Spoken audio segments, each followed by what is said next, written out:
Welcome to GoPowerCat.com's Friday Walkthrough, sponsored by Riverbank Brewing. Now, let's head into the studio.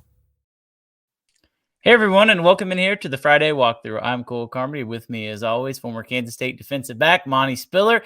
K-State survives an upset scare from Kansas, 29-27. The Sunflower Showdown last week in Manhattan was surely a game to remember. We're going to recap a little of that game, bring back the fun and maybe not so fun memories for some of the game on Saturday. And then in the second half, we will preview Kansas State and Houston, the Cats and the Cougars, part 2 on the season as Kansas State heads down to the Lone Star State to take on the Cougars. But, Monty, I've talked about this game, it seems like a lot, with K-State and KU. And honestly, the more time I've had to kind of sit here and think about it and resonate with me, the more I've just thought of how good of a football game this really was. You know, it's one of, like last year's game, people talked about it, and a lot of KU fans were like, you know, you guys barely won. You guys got lucky because they didn't have their starting quarterback and whatever other excuses that were made. And on the flip side, we had a lot of guys that were out as well, but not as big names as they did for Daniels. And then they had being out also. But this year's game did not disappoint. It was one of those games where we talked about it going into the game. KU probably was one of the best, if not the best, 2-5 team going into the game, and they scare you with what they do. They scare you with some of the talent they have and some of the schemes, and it held true. They came out and they threw out some formations at us, and like I said before, on Sunday, we got our coach on both sides of the ball, and it was a game to be remembered, but I'm glad that we came out on the W side. You know what they say? It's better to win pretty it's better to win ugly than to lose pretty.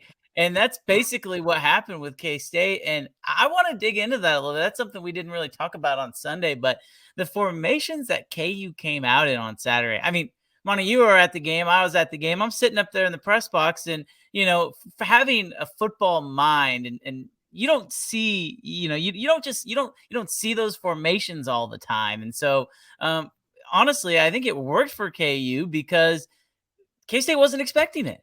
No, I don't think KU, they did a really good job of disguising plays.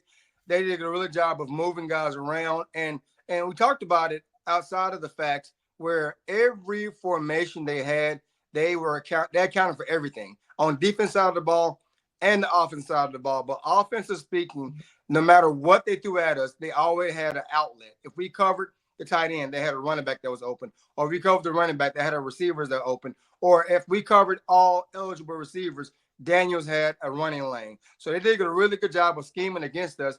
And we made adjustments in the second half. But the first half, they were on point.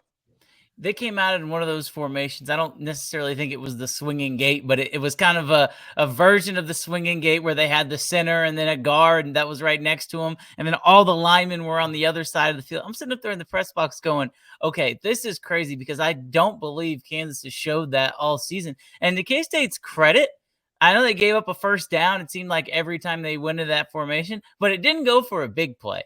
And so it was kind of one of those things for K-State's defense on Saturday, Monty, where it was the prototypical bend but don't break, and it ultimately was successful for them.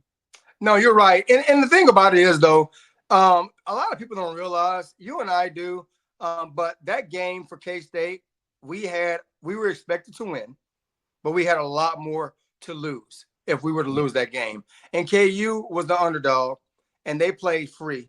And they threw everything at us. And you're right. Our defense had the bend but don't break mentality about them. And there were times where KU did drive the ball and legitimately was better than us on certain drives. But when they went into their bag of tricks to get us unbalanced, to get us off, it worked. Like you said, it got a first down, but it didn't go for a touchdown. But I don't think a lot of people realize how hard it is to defend a team that respectively had nothing to play for except to beat your in-state rival and to be a spoiler. Because if we lost that game, we wouldn't have been out of the Big 12 race, but it would have put us behind the 8 ball with a lot of games ahead of us that are going to be tough opponents. Yeah, and KU's not worried about making the Big 12 championship game. They weren't worried about making the Big 12 championship game heading into Saturday. Now that KU team is fighting for bowl eligibility, they're going to have to win out to make a bowl game, which I don't know if you've looked at their schedule, Monty, but it does not get easy for the Jayhawks. They still have BYU and Iowa State and Colorado left. Kind of a tough road ahead for the Jayhawks. But a play I want to go back to in that game, which we didn't really talk about on Sunday, was the interception in the end zone right before halftime. And I was sitting up in the press box and I turned and looked at Fitz and I said, Fitz, I feel like he's going to throw a pick six. And he didn't end up throwing a pick six. He came about 50 yards short of that. But literally that next play, Marquise Siegel picks off Jalen Daniels in the end zone with about 30 seconds left to go in the half. I mean, KU could have easily gotten in field goal range and had a lead at halftime, and the game dynamic would have been completely different. No, you're right. And it made a huge difference. It actually gave me personally a sigh of relief going into halftime, because if KU would have drove field goal, touchdown, either or, that puts us in a pressure situation coming out at halftime. But the fact that we did get the interception, we had momentum, and I believe we got the ball coming out as well. That gave us as fans a little bit more time to enjoy halftime. Now, if we've been behind at halftime, honestly, the ball game could have turned out totally different. But that was a huge interception that changed momentum and also put K-State in the driver's seat going into the third quarter. And what was weird about it is K-State had a 9-point lead. I mean, in the third quarter, they go down, they get the ball. After halftime, they score a touchdown. The vibes are high. I'm kind of thinking that K-State might run away with this game. But like they haven't all year, KU did not quit. They didn't go away. They refused to go away, so much so they end up taking a lead. But, Money, it felt like in the fourth quarter, you know what? K-State's right there. They didn't have a lead, but they were down by 2 points, 1 point. It was a really close game. It was a one-score game, and you just had a feeling, this is who KU is. The famous Denny Green saying, rest in peace, Denny Green, the former head coach of the Arizona Cardinals and Minnesota Vikings. They are who we thought they were. Guess what? They were who we thought they were. They gave the game up in the fourth quarter, and credit to K-State for taking it. But it felt like in the fourth quarter, and I'm sure the players on both sides knew the history, this game was far from over, and Kansas State took advantage. You are correct. And like you said, rest in peace, Coach Denny Green. I remember that quote very well because it was against my Cowboys when he was in Minnesota. But it's one of those things where myself and my son Ezra, we have a saying, KU going to do what KU does. And KU did what KU does when Jalen Daniels fumbled that ball. And was I nervous? Absolutely. I would be lying if I say I wasn't. But you had that feeling something big was going to happen for the Cats. And the fact that he's one of those guys who he presses, he wants to make the play, and sometimes he's got to lay down and slide and take the loss or take whatever gain you get. But he didn't. And when he went up in the air, you saw him get hit by two guys, and it was a great play. And at that moment, I knew K-State was going to win the game. I had no question. And I thought to myself, this gave me K-State at Colorado vibes. When we were down late, Colorado scored, and then we had the ball, and Avery said, you know what? Yeah, we're down, but watch this. K-State didn't score a touchdown, but our special teams went out. And it's one of those things where my mind went back to 2 years ago in the Big 12 championship where K-State ran out the kicker to win the game. There was a lot more pressure that time, but this one was very similar. And when he kicked that ball and he left his foot, you knew it was good. A sigh of relief just went over me, and I'm pretty sure everybody else that was around me. What's crazy about that too is, like, I don't know if K-State, they ended up getting kind of a big play, and then I think they had a negative play, and like it was basically not too far. I think they had gotten one first down to get in field goal range, but Chris Tennant jogged out there for a 51-yard field goal. And this is a guy who, I mean, you mentioned it, Ty Zentner took his spot in 2022. Like, it's been an up and down career for Chris Tennant. And I kind of talked about that in the post game. Like, he said basically, hey, like, I understand K-State fans didn't really like me, but I hope they do now. And so give Chris Tennant his flowers, the Mill Valley product, drilling that 51-yard field goal. And you know what? If K-State wants to continue to play big-time games, they're going to need Chris Tennant to make some kicks. And he's been awesome this year. He got Special Teams Player of the Week. That was one of the notes I had written down prior to the show. Special Teams Player of the Week for Chris Tennant, and well-deserved. I mean, 2 big field goals in the fourth quarter that helped K-State walk away victorious over KU. Monty, I want to look at some themes of this game because I think a lot of the times we can kind of look at the stats and overanalyze it. And I feel like the 19 of 34 for 250 yards, 2 touchdowns for Avery, along with 14 carries, 67 yards, and another touchdown for Avery. I almost think that can be a bit misleading. I look at the 19 of 34, and that's not great. But I really thought Avery Johnson did everything he needed to do to make sure that K-State won this game. He did, and more importantly, the play late where he got blitzed, he got sacked. He could have easily went down and lost yardage, but he got rid of the ball prior to getting sacked. I think that one goes unnoticed. For me, that was the biggest play at that point, because you go from a 51-yard field goal to however long where we were going for it, Hail Mary potentially, rather than kicking a field goal, and that goes unnoticed to a lot of people. That probably was one of the bigger plays in the game, if not the biggest play in the second half. But yeah, and Avery was under pressure, and I'm giving kudos to KU's defense. They had him uncomfortable most of the game, and they, like I said, they were blitzing, they were coming at us, and their offense, their defensive line was a lot better than I thought they were. They played above what we've seen all year, so they gave our offensive line fits all day, and Avery was never comfortable. But when he needed to make plays, he did, and that says a lot for him as well. The stats don't look that great, but he made plays when they were needed. So I don't know if you remember this, Monty, but 2021 or 2022 against Texas at home in Bill Snyder Family Stadium, Adrian Martinez was quarterback, and K-State had the ball, and they were driving down the field with a chance to take the lead and potentially win the game with a touchdown at the very end. It was right around the same part of the field, and K-State was going towards the same end zone. And Texas defensive lineman comes running around the corner. Adrian Martinez is getting ready to throw the ball, and he strips it. The ball's out. Texas falls on it, and they win.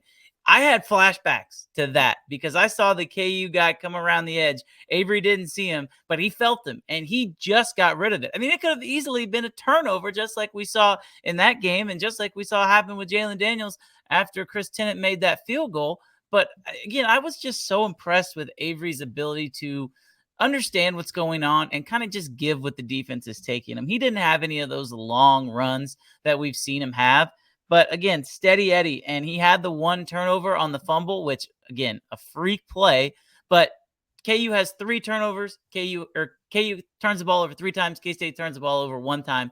It's the difference in the game. It is. And it's one of those things where a lot of time fans, myself included, expect so much out of Avery because he is so dynamic, and we forget that he's still a true sophomore. Now, I'm making excuses for him, but he's playing against guys who are 5-year seniors, guys who are transfer guys, meaning other quarterbacks. And some people say, why can't he compete like this quarterback? He's a true sophomore. Some of those guys he's playing against have been in 2 and 3 different programs, or been with the same program for 4 and 5 years, that knows the system in and out. We still have a new offensive coordinator. Even though he was O-line coach, he's still new in his coordinator position. And there's still a lot of kinks to be worked out. But to be at the point where we're at right now, ranked in the top 25, in the 3rd place in the Big 12 right now, and in a great position to make a run and end up in the Big 12 championship, I'm not too unhappy with it. I'm actually more than happy where we're at. And, the quarterback's got a long ways to go. Again, you mentioned Avery Johnson, a true sophomore, but he's getting better by the week. And so where he is now compared to where he's going to be in 2 weeks, I mean, the growth is exponential right now for number 2. And so I'm excited to see Avery and that offense continue to grow.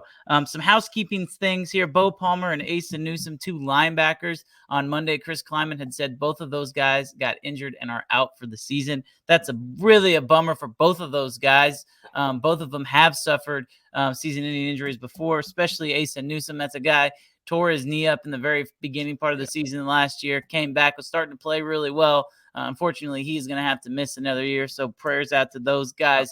But guys in the linebacking core are going to have to step up, Monty. And, as we wrap up this first half, that's kind of what I'm looking for on Saturday. I want to see this Kansas State depth take another step forward, because at some point, those guys are going to contribute and step up in a major way. We saw it at Colorado, but hopefully K-State, we'll talk about Houston here in a second, can use this momentum that they had against Kansas and roll it over and get a lot of guys some playing time on Saturday. No, you're absolutely correct. And that's not just in the linebacker core, also the secondary, because, like I said, we rotated a lot of guys in the secondary last 2 games, and a lot of familiar faces and a lot of unfamiliar faces. I hate to see anybody get hurt, but there's the old saying, next man up. And K-State does have a deep linebacker room, excuse me. And I think some guys who have had minimal opportunity will get a good opportunity come Saturday and to show the coaches, say, you know what, I can play and I can be part of the rotation. So I'm anxious to see how that works out for those young men who get an opportunity to come Saturday. Well, on Saturday, it's the Cats and the Cougs part 2. Well, kind of part 2. Second Cougars K-State has played this year. Kansas State and Houston, 2:30 Fox. We'll talk about that game when we come back right here on the Friday Walkthrough. It's time to take a break for our sponsors. We'll be back with more from GoPowerCat.com. Nestled in the heart of beautiful and historic Council Grove, Kansas, Riverbank Brewing is the perfect place to stop before or after the game. Riverbank Brewing, located in downtown Council Grove. Now let's head back to the show for more K-State sports coverage from GoPowerCat.com. Welcome back in here to the Friday Walkthrough. I'm Cole Carmody with Monty Spiller. As always, we are sponsored by Riverbank Brewing. They sponsor this show and every show this season on the Friday Walkthrough. Make sure you stop in to beautiful Council Grove, Kansas, to Riverbank Brewing. Grab yourself a nice, refreshing fall beverage. It's getting to that point of the year, Monty, where the sun goes down earlier. I mean, we started recording the show 15 minutes ago and it was bright out. And now it was so dark you had to go turn the lights on. It's amazing how that happens. As we record this on Halloween, it's Halloween Eve right now. Well, Halloween night, I should say. So if you hear any dogs barking or kids asking trick or treats, it's because we're both in the basement and the trick-or-treaters are about to be outside. But nonetheless, there will be hopefully not a lot of trick plays for K-State against Houston as K-State travels down to take on a Willie Fritz-led Houston Cougars team. Kansas State comes into this game, Monty, ranked 17th in the country, 7-1 overall, 4-1 in conference. Houston is 3-5. 2-3 in conference. Again, Houston, 2 wins in the Big 12 with a first-year head coach. You know what? These expectations were pretty low for this team, but they found a way to quietly kind of hang in there. One thing that scares me about Houston, I watched a couple of their games, and the fact that they are in the Big 12 for one, and they are in the state of Texas. They're going to get guys, and that's one of those things where people don't realize it. Kind of like Central Florida, they're not the big name team in Florida, but they got the dudes that can play ball. And on any given day, when they're on, they have some dynamic quarterbacks that are athletic. The biggest part about the quarterbacks, they're very inconsistent, and you don't know what you're going to get from them. I'm hoping K-State gets the inconsistent quarterbacks on Saturday, but it's one of those things where you have to respect their talents.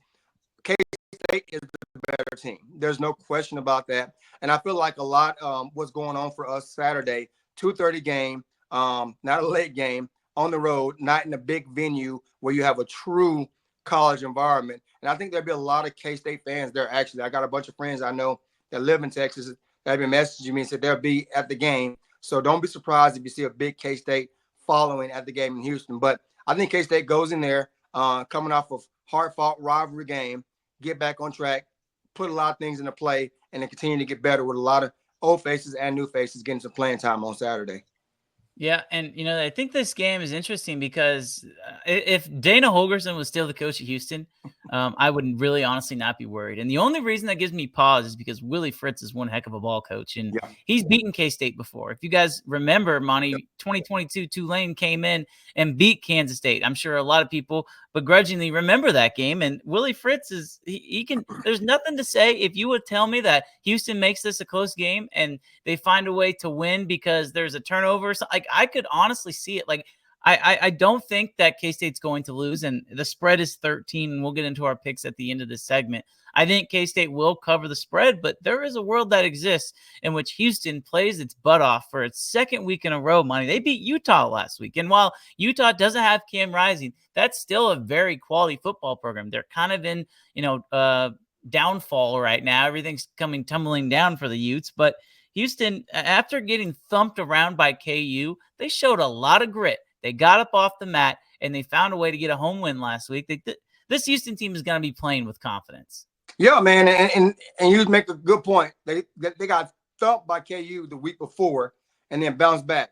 And we knew it, but I think the rest of the Big 12 kind of figure out KU ain't a bad team. So the fact that they got beat by KU is not like, oh, KU beat you guys. KU's a quality team, but Houston has some players. Their defense struggles at time.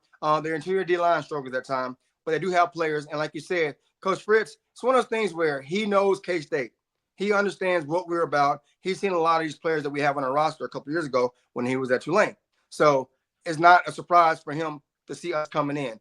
But we're a little bit different than what he's used to. But I feel like our O-line, the interior, our O-line not got embarrassed last week, but I feel like they had a pride check. And I think they're going to come out and remind everybody else, and themselves included, that, hey, we can still push people around, and we're going to do that. Now, the passing game will be good, but I feel like the run game will be our staple come Saturday, against Houston. But Houston, I wouldn't be surprised if they made a game out of it. It kind of feels like, to make a baseball analogy here, when the best player on the team goes 0 for 4 with two or three strikeouts and the team still finds a way to win. Well, that guy the next day is going to come back really ticked off, and more times than not, he's going to have a big game. It feels like that with the offensive line, especially because this Houston defense, stopping the run is not something that they've done. I mean, they've just been incredibly and historically bad. They're one of the worst Power 5 programs when it comes to stopping the run this year. And on the flip side, for the offense, Monty, like, they run the ball, but their offense is just not very good. It's kind of just anemic. It doesn't really do anything. It doesn't really go anywhere. At least it didn't last week. They did not have a single 100-yard passer. They finished with 67 yards passing.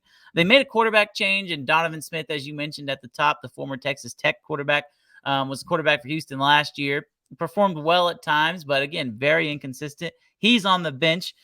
Louisiana transfer Zeon Chriss now is the starting quarterback. Led them to a victory over TCU for their first conference win of the year. A really nice win for Houston. But then against Utah, it was all about the run game because they could not throw the ball. We saw Oklahoma State not able to throw the ball against Utah. I think K-State's defense and Utah's defense, when they're playing well, are very, very comparable. If Houston cannot run the ball against K-State, or if they get down early, this could be a long day for the Cougars. Yeah, I'm in agreement. Their offense really don't have an identity. They don't know what they want to do. They can't figure out what works for them. But I'm hoping K-State goes in with the attitude is, yeah, they don't have an identity, so we're going to speed them up. We're going to pressure them. We're going to blitz them. We're going to force them into passes they don't want to do. We're going to trust our interior D linemen can handle their front four, their front five, and not have to worry about stacking the box, and just bring heat and force them into passes and the turnovers. I think K-State would be good with that. And I think our secondary will be up for this challenge because in the last couple of games, we have struggled in the secondary at times. And that's to be a good confidence booster for us as a secondary. And hopefully, kind of what we alluded to last week, find those 4 guys that we can start every week moving forward to trust to be our guys in the back end and rotate other guys in situational ball. But it's a good opportunity for K-State to put some pressure on the struggling Houston offense and to get us going as well. Yeah, and I think it's kind of a get-right game. Like this is an opportunity to where if you play your fundamentals, if you don't try and be a hero, you know what, then you're going to be all right. It's the exact opposite, Monty, of playing against a guy like Shedeur Sanders, to where sometimes you feel like you have to do too much and you might get out of your mechanics as a D-back. But now you just have to trust yourself because you know that, as we talked about, with same kind of thing with like Garrett Green, right? The ball's going to be in the air and it's going to come to you. You just got to catch it. I kind of feel like that might happen with this Houston offense. And, you look at their rushing attack, Zeon Chriss is their 3rd leading rusher at the quarterback spot, but Rayshawn Sanford and Stacey Sneed, both around the 250 to 300 yard mark. They do not have a feature back right now. And this is both guys who they're going to come in. They're probably going to get about 50 to 60 yards rushing, or that's what they average. And so it'll be an interesting dynamic with this Houston offense and how they try and attack the K-State defense. I would assume there'd be some trick plays thrown in there, but they don't have anybody that, really scares you if you're K-State. And on the flip side, Monty, for this Houston defense, again, we kind of talked about it, but this is the week, I think, to really, really get DJ Giddens going. Last week, he struggled a little bit. We say struggle. He still had 100 yards rushing, but we didn't have the big runs we're accustomed to seeing him have. I feel like this week, this could be another really big-time game for the Junction City product. No, I agree, and I agree with you on that, but probably for different reasons. I think DJ will get going regardless, but I think there's been so much to do about getting Dylan Edwards the ball more, and they will. And this is a great game to get him the ball more. And the fact that Dylan will have his touches, and when he does, a lot of times they can go for 30, 20 yards, give or take. And at that point, they can't just key on DJ. The last couple of games, with the exception of Colorado, because they were keying on him, and he still took advantage of them. Mm-hmm. But everybody knows this Giddens kid is good. And so we got to stack the box, and we got a scheme to stop him. The last couple of games, everybody has done that. West Virginia, KU, Colorado tried. And I guarantee Houston sees the film just like we do, and they don't want to get this guy going. So what they're going to do, stack the box to try to take away DJ, which should open it up for Dylan. And at that point, when Dylan gets his numbers, then they're going to have to loosen up and play it honestly, and DJ's going to get his numbers. I can see DJ and Dylan potentially having more rushing yards individually than Houston total. Yeah. And that's not me being funny. I'm just being realistic about it. I can see that happening. I can too. And this feels like a game. I don't know if K-State's going to need Avery Johnson's legs to win. Against West Virginia, they didn't need his legs to win. Against KU, they did. They needed every single yard from Avery Johnson to win that football game, quite literally. And I don't know if that's necessarily going to be the case against Houston, but you certainly can't rule it out, because if Houston does try and take away those running backs and say, Avery Johnson, we don't believe that you're 100% healthy, we want to make you run the ball, well, then he will. But I don't know if it necessarily matters, because again, I think if you lean on the beef up front, then you're going to be all right on offense. And the good news for K-State is that the passing game is starting to take shape. I would be remiss, Monty, if I didn't bring up the tight ends. Another 2 receiving touchdowns against KU on Saturday. These guys are absolutely incredible. Should have been 3. Yeah. Been 3. Yes. But no, as you were talking about it, I was thinking that you were absolutely correct. And we talked about the previous weeks, and they continue to get better. And the fact that our offensive coordinators and our offensive coaches are doing a good job of scheming those guys open and putting them in positions where their mismatch, works well. And the fact that our guys can run with any safety or linebacker, our guys being our tight ends, can run with safeties and linebackers and potentially put them in positions to make plays is a weapon in itself. And you have to, like I said, going back to it, play those guys honest. And when you have 4 and 5 weapons on the field, you can't scheme to take away one. You have to play honest. Avery's a weapon. Dylan's a weapon.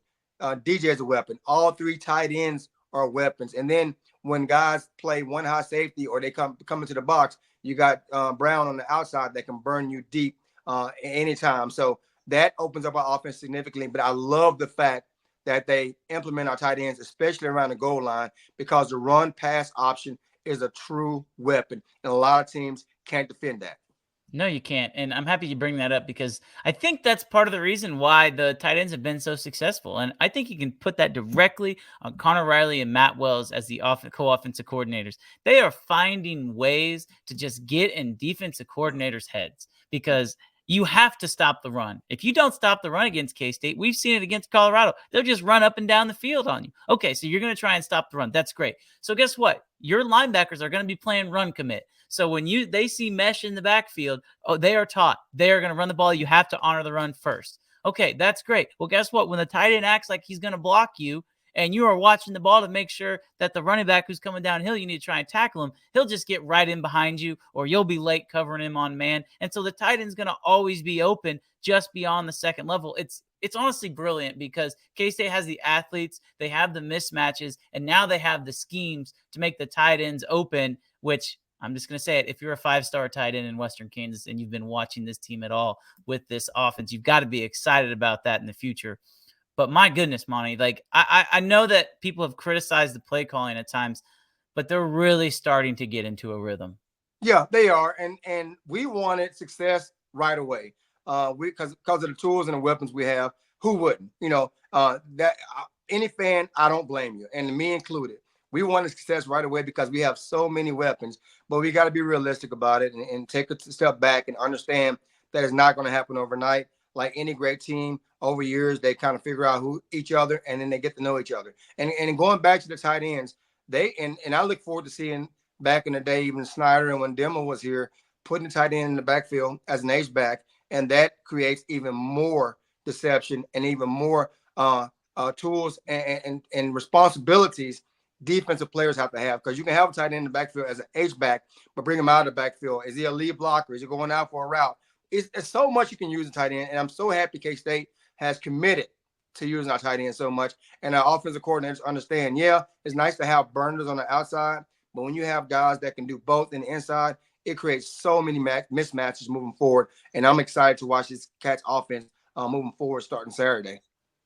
Well, 2:30 on Fox. You'll have your chance. You and everybody else, K-State Nation, will be fired up for that game. Monty, let's get into our picks segment. I will go ahead and go first and let you finish it off.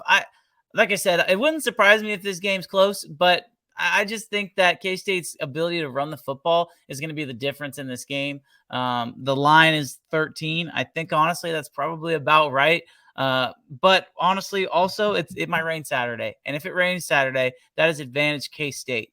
Pound the ball, pound the ball, pound the ball in a not very good environment. If Houston gets down, it's going to be real tough to come back. On top of that, they just don't throw the ball. I think this game might balloon on Houston in the second half, similar to West Virginia. It could be kind of the same game script. We'll have to wait and see. But I'm going to take K-State to win this game 35-13. Nice. I'm similar to you. And because of the rain, I'm not going to put the points as high, but I'm on the same line with you. I'm thinking 28-10 Cats. It'll be a fun game. I mean, Willie Fritz always has his guys ready to go. I don't think that this game will be a snoozer until the end, but, we'll have to wait and see. Tim Fitzgerald and Ryan Gilbert will be there for Go Power Cat. I will be here. I will be going live Saturday night after the game on the Power Cat post-game podcast. I don't know. Maybe Monty wants to do it with me. We'll have to find out. I haven't even asked yet. That's just how people do when you host. You just throw stuff out there and hope it sticks at the wall. But nonetheless, K-State, the number 17 team in the country, trying to keep its Big 12 title hopes alive. Houston, the Cougars are trying to go for the upset. We will see what happens. 2:30 Fox National Television. If you're going to be down in Houston, enjoy it. If you're going to be on your couch just like me, enjoy that as well. So no matter where you're watching the game, make sure you got your purple on because it is going to be a fun one. For Monty Spiller, I am Cole Carmody. Thanks, everybody, so much for watching, and we will talk to you next time right here on the Friday Walkthrough. Thank you for watching the Friday Walkthrough, sponsored by Riverbank Brewing. This has been a GoPowerCat.com and Spirit Street production.